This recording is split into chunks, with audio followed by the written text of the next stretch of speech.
It's interesting, that today for this discussion on U.S. China relations, two of the people are Canadian. So I'm actually Canadian, which is one of the reasons why I was able to go to China back in 1974 when Chairman Mao was still alive.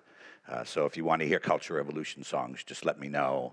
I probably know them better than Wu Xinbo because he's probably not old enough actually to know them. Now, when I was going to put my talk together, I was warned not to use any international relations theory. And I decided to totally ignore that suggestion because when you frame this, I think, in line with Kerr's comments, when you frame this relationship, the pessimists would say, look at the structure, look at the international structure.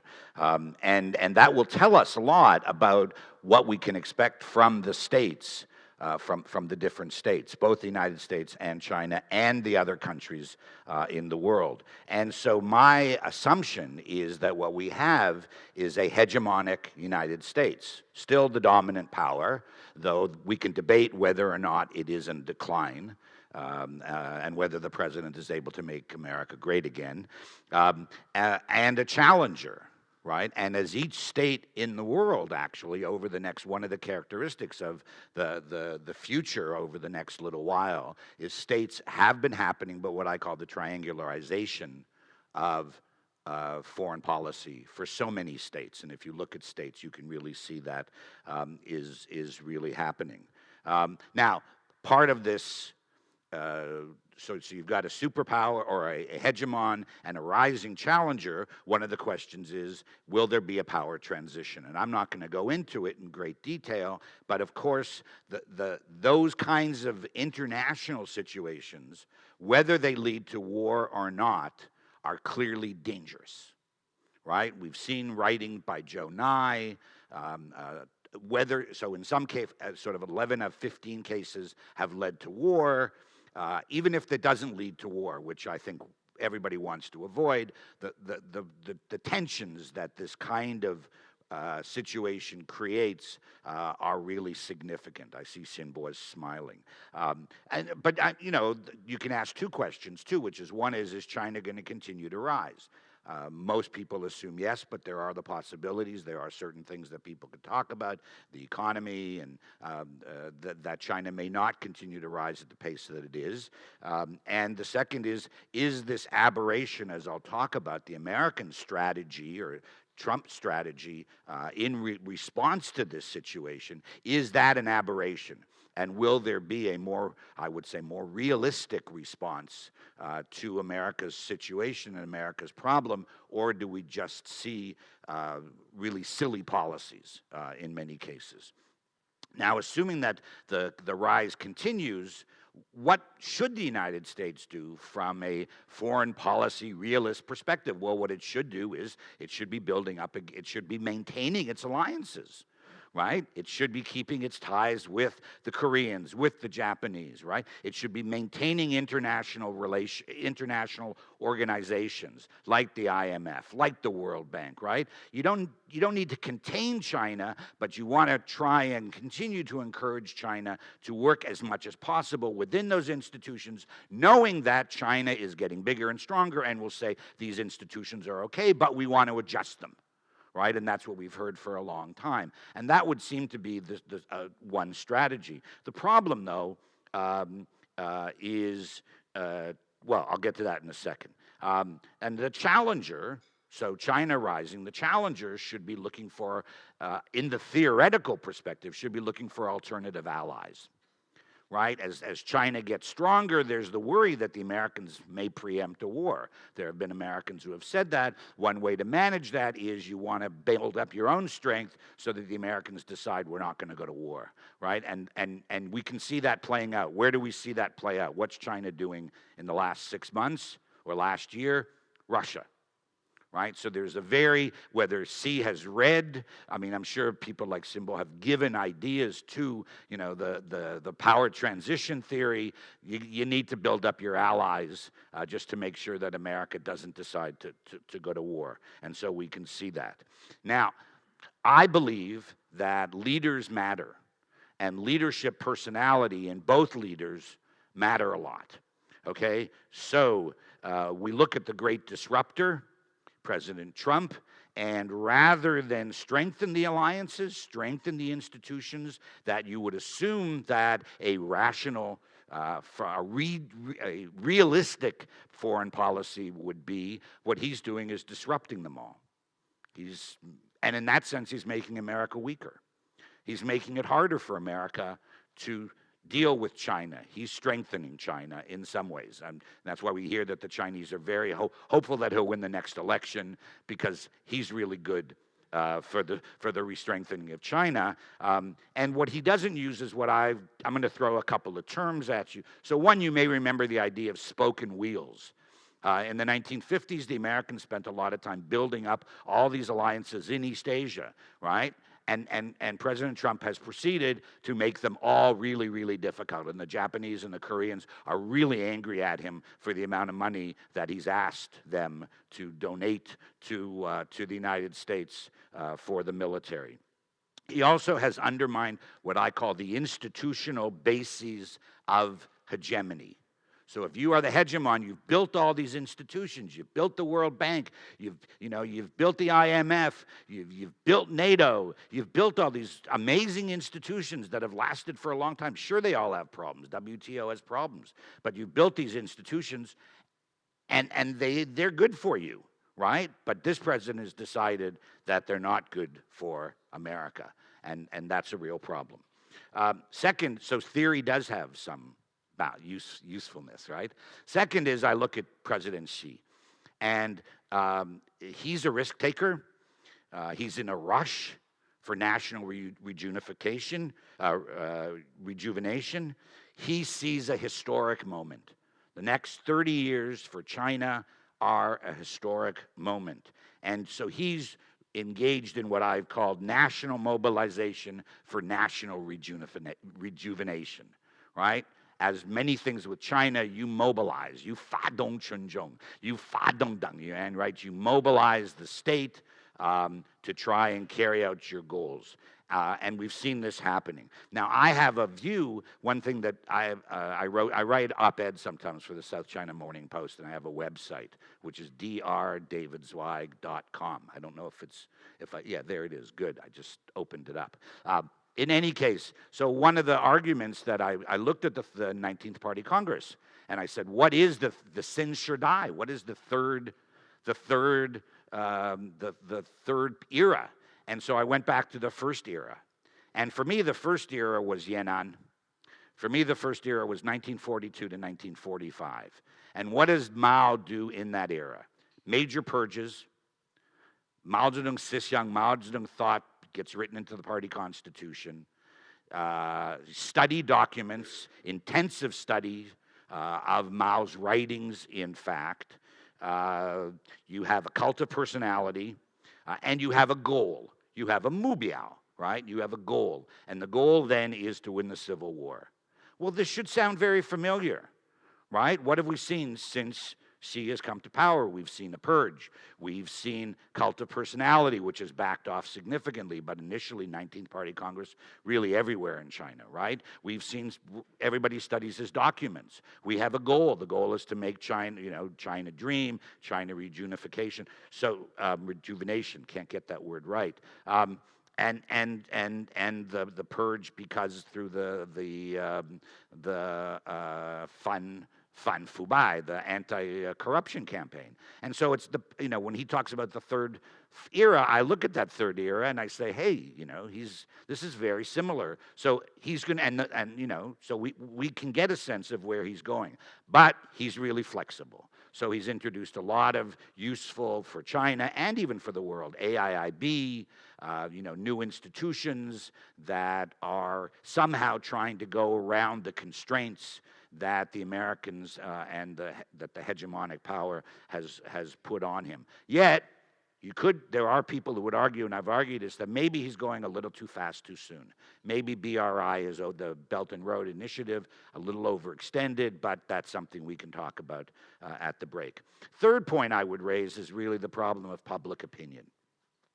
As Kerr said, there are problems. If you look at the recent Pew report, it's terrible, right? The bilateral relationship is terrible. I can tell you, I think that Canadians dislike China more these days than the Americans. And the only people who dislike China more than both of us are the Japanese, right? But the Canadians are almost up to the point of the Japanese in terms of anger at China, largely because of the Meng Wanzhou and the arrest of Canadians, two Canadians, one of whom is a good friend of mine. But China's also 16+1, right? Eastern and Central Europe, getting the Europeans a little anxious about this. That may be some kind of overstretch. Yet at the same time, Xi is very flexible. Better relations with Japan, better relations with Korea, a defense treaty or some kind of defense agreement with South Korea. Amazing in some ways, right? So in that, very good, very good stuff. Okay, so I would just say real hostility is there right now. The question is, can we get beyond it? Now, let me talk a little bit about the outcomes. So if we've got these kinds of structural phenomenon, the elite level, the personality, the structure, and the population, right? And you can throw in Congress, though I don't know enough about, and we can ask about how much sort of the average bureaucrat in China is really angry at America. Right? We don't know that whether there's that reflection. We know that there are certainly people within the Chinese bureaucratic system who would like to find a better relationship. Right? I've been to some conferences where we as foreigners meet those people, and when I'm known to be someone who can speak Chinese and sort of a moderate in all this, sometimes I get invited, please come and help us understand the situation better. But what are the outcomes? So one of the outcomes I mentioned is what I call the triangularization, right? If you're Australia, you have no idea what to do, right? You've got 35% of your income, of your country's trade dependent on China, right? I mean, that's a huge amount. I don't think there's any country that's just about in the world that has more dilemma than that. The South Koreans, we've seen it. You rely on China for your trade. You rely on the United States for your security. Right? But will that persist? I mean, that's clearly been the pattern. Will it persist under the great disruptor? The Trump factor, can't be sure, because we see the shift in East Asia somewhat towards that. One of the things that, one of the things that people often, sometimes I'll get interviewed and people will say to me, oh, look, there's so much hostility to China. And I'll say, really? I'll say, in what countries? In the United States, in Canada, maybe in Australia, but not in Africa, not in Central Europe, not in Eurasia, right? Not in Africa, not in Latin America, right? So it's really a kind of in that sense, the anger at China is really a Western anger, much more than a developing, less developed country anger where the Chinese economy actually, quote unquote, trumps over the national security issue. In many cases, Kenya is one example where they're very concerned about security as well. So I decided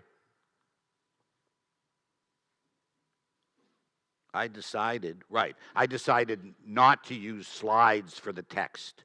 I hope that's okay, and just to talk, because otherwise you spend all the time looking at the slides and you don't look at me, and that's why I'm here, for you to look at me, right, and remember me, right? So here you can see this is the Pew, right? Everybody's got their cameras out, right? Not good shift. Right? And what do we know? We know that the shift. So let's see. The numbers, public opinion, 13% jump, right? So here, is it just a trade factor? I can't get this to, wrong way. Right. Is it just a trade factor here? Right. Don't know, but that's a huge, so 2017, that's a huge shift. Is it long term? Don't know. You know, originally I was supposed to talk about U.S. China relations for the next 40 years. Hard to do that, right? So, is this long term? As I said, we can't really tell. I'm sorry, Simboa?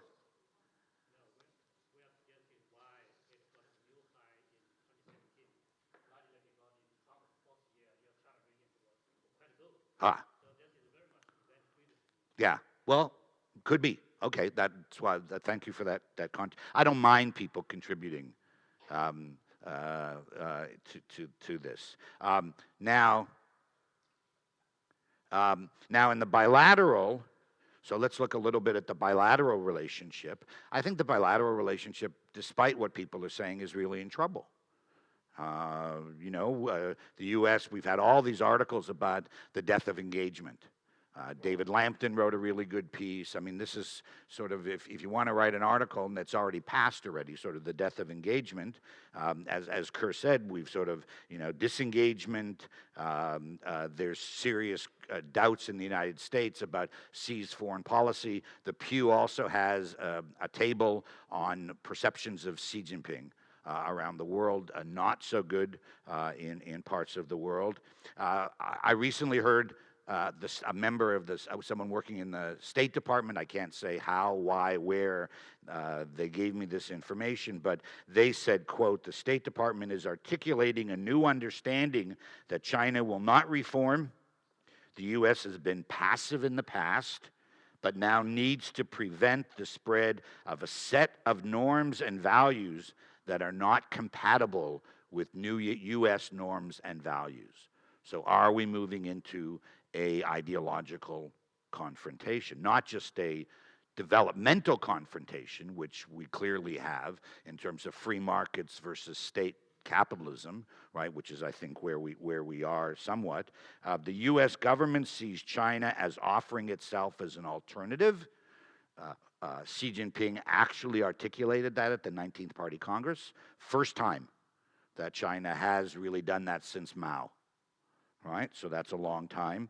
The U.S. may call it strategic competition, but I like to think about it as a new Cold War, because if it's going to be a new Cold War, then we can stop and we can say, what are we going to see? We know what the first Cold War was like. How is this one different? And people write articles about that. And a couple of things I think that are really worth thinking about. First of all, in the first Cold War, we had proxy wars all the time. And so the United States and Russia, the Russians were extremely risk averse. They were not interested in a war. And so they let we used to joke, why is Cuba the biggest country in the world? So I'll lighten this up a little bit, right? Why is Cuba the biggest country in the world? It's the biggest country in the world because its middle class was in Miami, its markets were in Nicaragua, its capital was in Moscow, and its cemeteries were in Angola, right? So you may remember that the Cubans were all over Angola fighting the South Africans for Angola, right? Those kinds of proxy wars happened around the world. And that was a way that the United States and Russia really avoided, except for the Cuban Missile Crisis, really avoided any kind of major risk. Much different with the U.S. and China. China doesn't have the alliances. It doesn't want the alliances in general. So we do get these kinds of potential confrontations, particularly in the South China Sea. Or you get China and Japan, which would pull in the United States. China and Taiwan, which could pull in the United States. So in some ways, the risk, actually, if you think about it, is actually higher than it was during the first Cold War. I'm just playing with these ideas, I hope,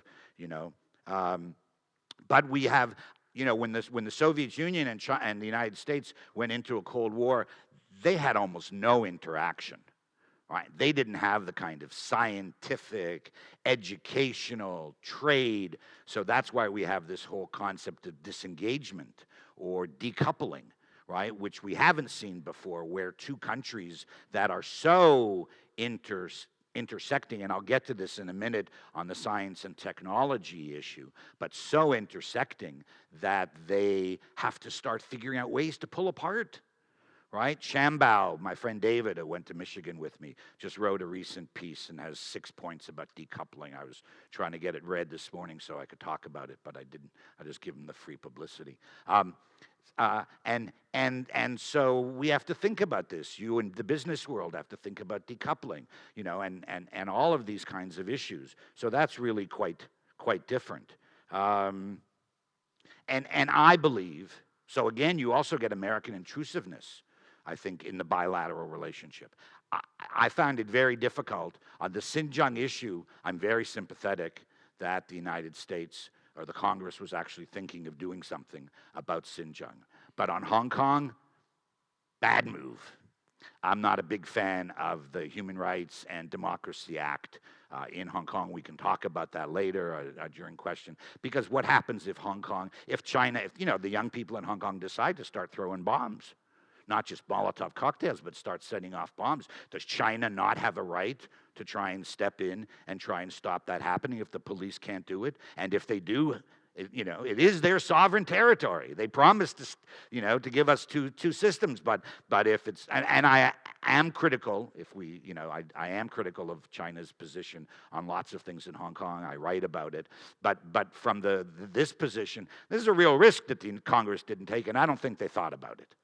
Right, that if things get worse in Hong Kong and the Chinese government decides, look, we can't live with this anymore, right? We've seen how hard they cracked down in Xinjiang. You know, that's not going to happen in Hong Kong. But nonetheless, they may, the young people may, hopefully not. Hopefully they've been weakened, though I am a supporter of the movement in general. But if that they've weakened, the radicals, the violence has been weakened enough that this won't happen. But if it did happen, how could the world just criticize China, and what would Congress then start to do and make demands on this? You know, so that's a real dilemma too. And I also think, and Simbo can talk about this more, but as the United States pulls back on many of these fronts, if I were Chinese, I'd see racism. Raise the dirty word. Right? If I were a Chinese and I see, oh, you know, I mean, it's the same thing in some ways with Miss Meng. Let's talk about a sensitive case as a Canadian with Meng Wanzhou, right? I mean, in most cases, you know, she as far as I'm concerned, Huawei deserves to be fined for what she did. But nobody else has arrested the leader of a company, right? It's always been fines. So on the one hand, I think, you know, she's been a bad girl, as I like to say. On the other hand, there's something about this, the Huawei case, that looks a little different to me than some of the other companies that have been doing these kinds of things. Political economy and tech war.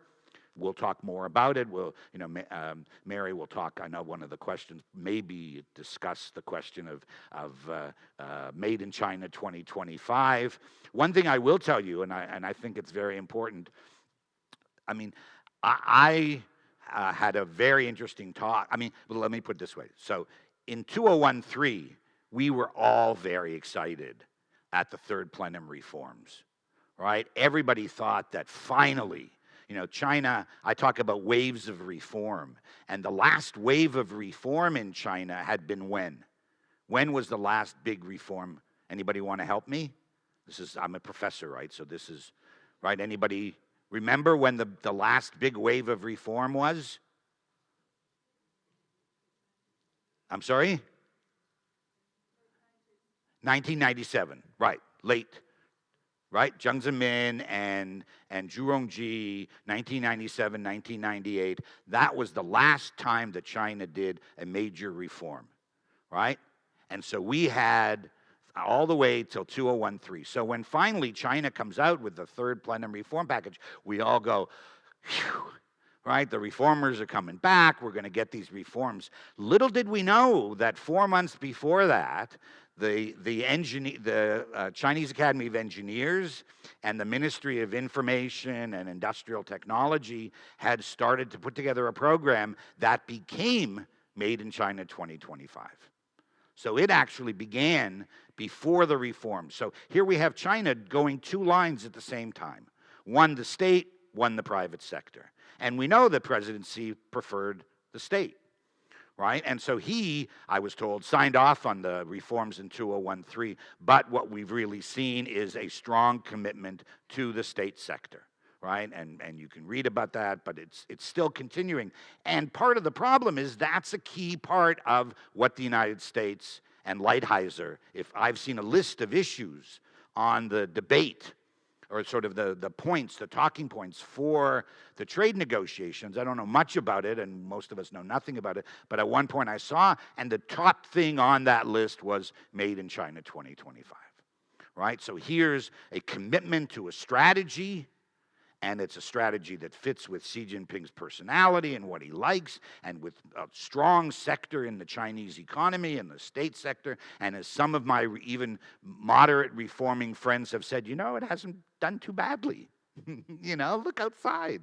You know, it may not be doing so great. There may be problems, but the state model hasn't done too badly for China. China's, you know, so these are really big problems that I see on this. Now, so what's my next slide?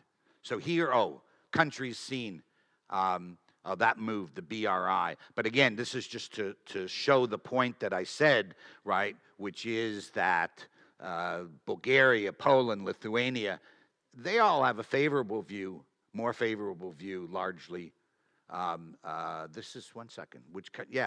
Generally more favorable view of China, right, than a lot of the Western countries do, right?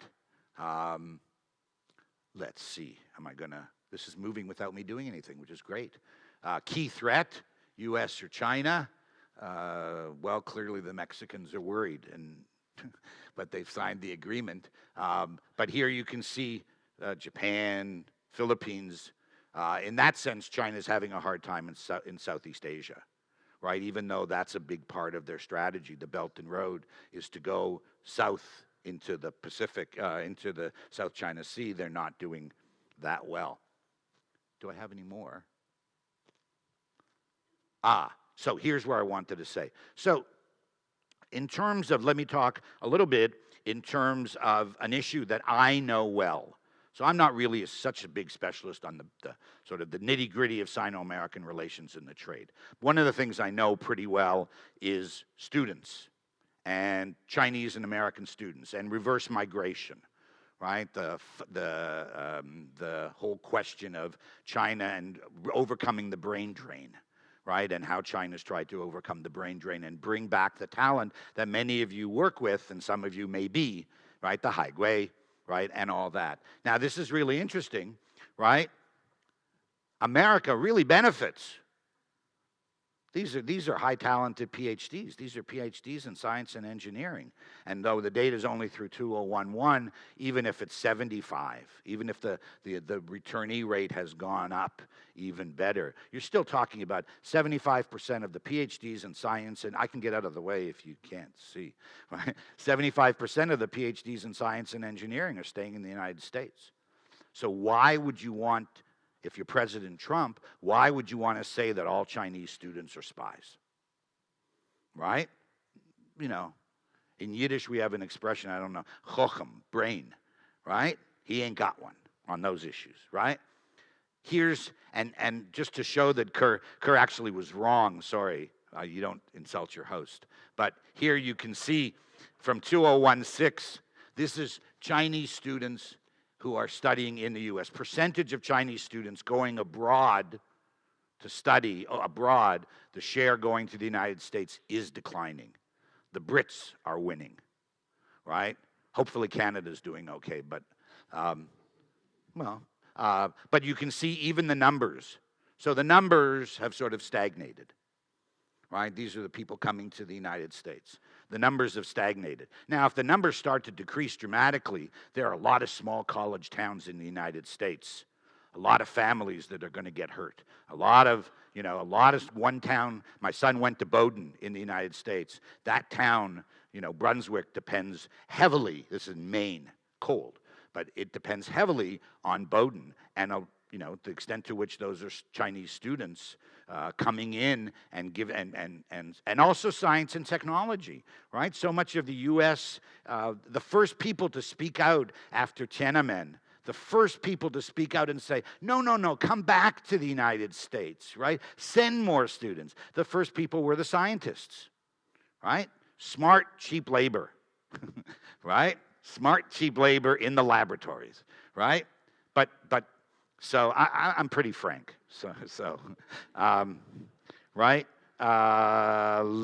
So we've got this problem. Then we have, time-wise, how am I doing? 15 minutes. Oh, good. Okay. So I love that word, great. I like that. That makes me feel better. So I've recently written a paper about the rise and fall of the 1,000 Talents Plan. I actually met Li Yuanchao, who was the former vice president, but who was the head of the organization department in 2012, and I gave him a talk. 我用中文，所以我跟他交流很好, right? But I told him why his policy was failing.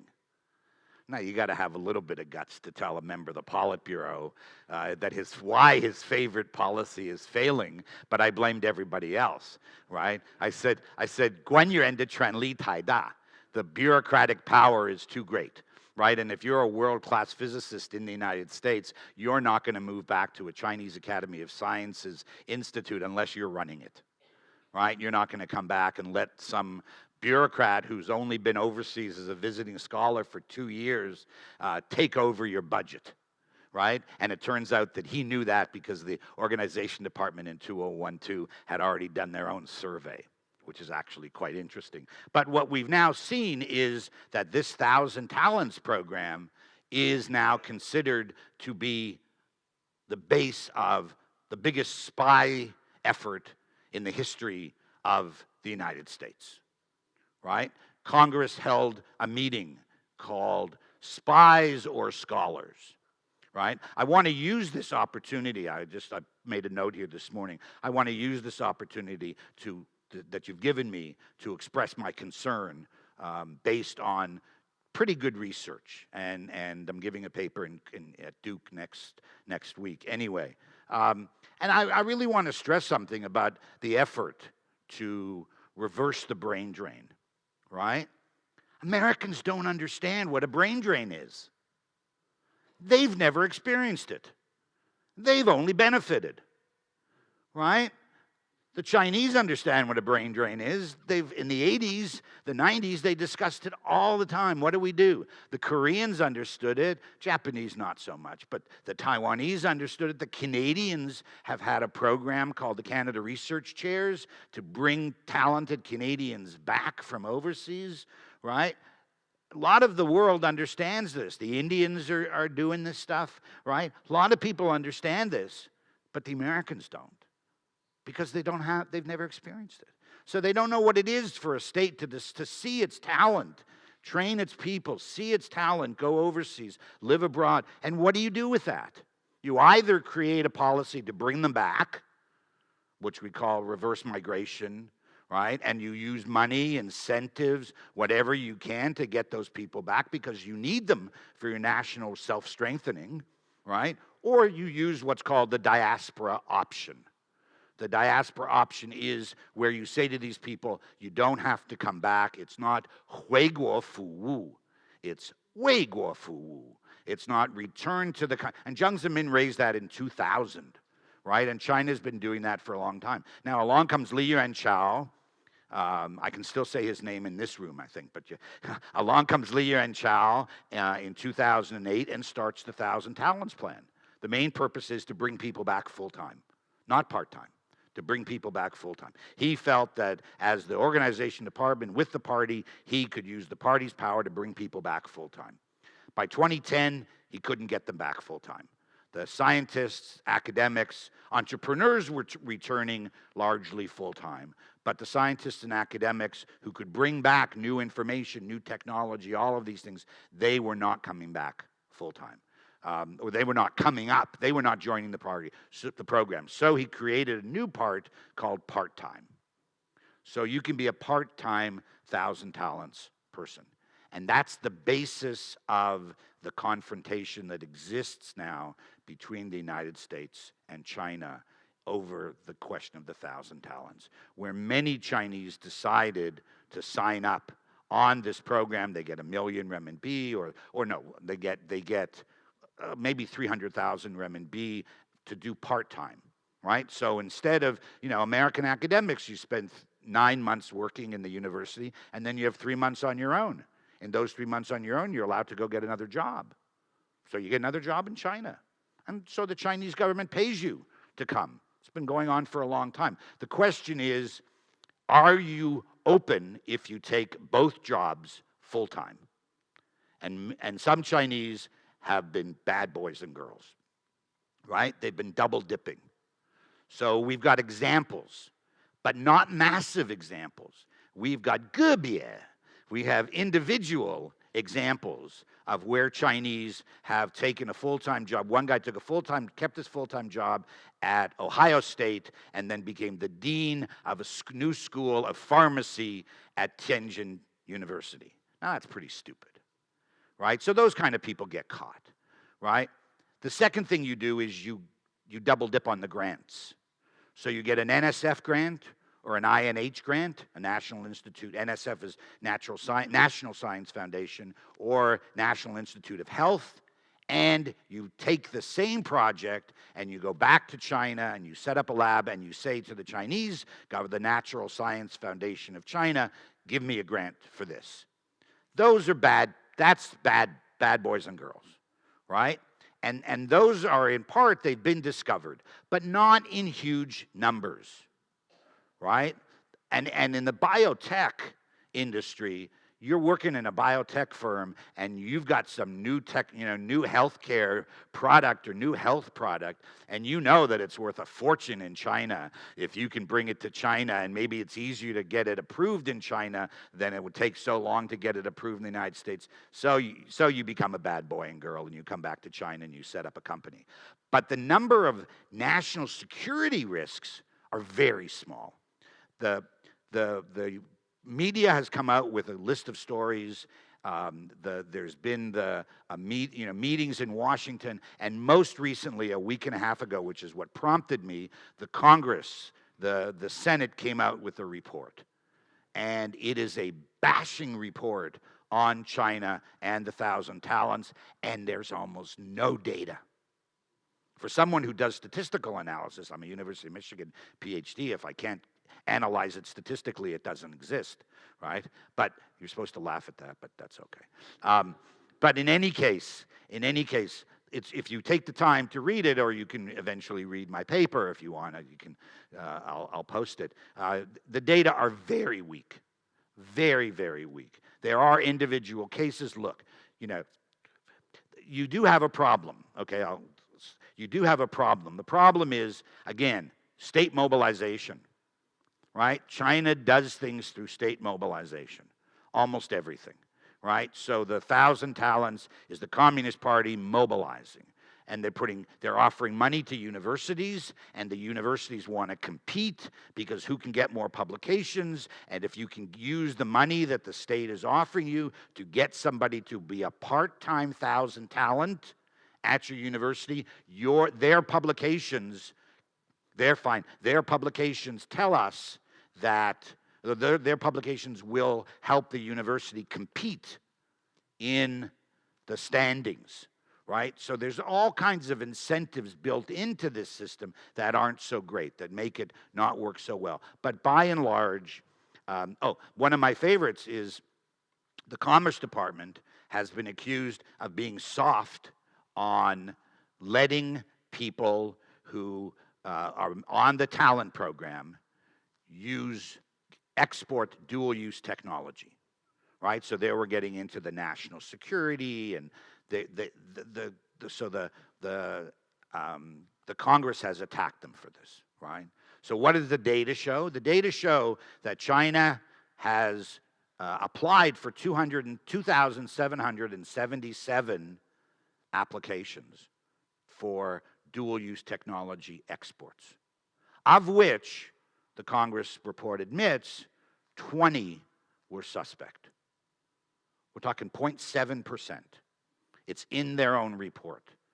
So they're attacking Commerce Department for not being vigilant when, in fact, the numbers going out are minimal, which to me, again, says that there's some degree of vilification in this. Now, I've been given the 5-minute, so I could talk, I've mentioned a little bit about the Hong Kong problem, so I won't go on that. And Taiwan, I'm not going to go into right now. We can, if we have the time, we can talk about it later, right? But it's time to conclude. That 5 minutes to 1 minute went really fast. You weren't, right? I saw 5 minutes and I thought, I'm okay. And then all of a sudden now I see 1 minute. So, all right, it's okay because it's time to conclude anyway, right? So I guess you'd have to say I'm not optimistic.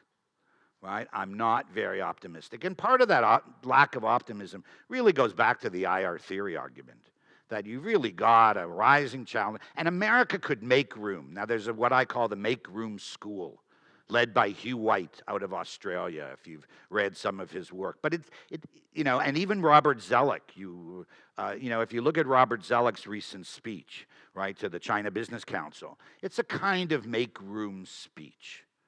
Right? The China's rising, and there's not much, you're not going to stop it rise. You could slow it down. You could make the technology harder to get, and maybe in some cases, they should. And Huawei just did something really silly this yesterday or today, check the news, about trying to pressure, or the Chinese government pressure people, some country off the coast of Denmark, some small country to island off the coast of Denmark, to take Huawei technology. But nonetheless, I think the rocky road is going to be sustained. The public opinion polls don't look good. The Democrats really don't have a program. In many ways, we don't know what the Democrats really think about China, so it's hard to say, if the Democrats win, will things get better? The Congress clearly is on a roll, feeling empowered by a lot of this stuff. The United States is convinced that China wants to, or some people within the United States are convinced that China wants to replace the United States as the hegemon. I don't believe it. I believe that China would be glad to be equal, but they do want their day. They do want, they think that they have what I call, we used to talk about the peaceful rise. I talk about the rightful rise, right? China has the right to rise, right? And they feel that way. And if you make it so difficult for them to rise, you're just going to really make the country itself really angry. And so that's a real problem. And can we stop the Cold War too? I'm not sure. We'll see. Anyway, on that bright note, I end there.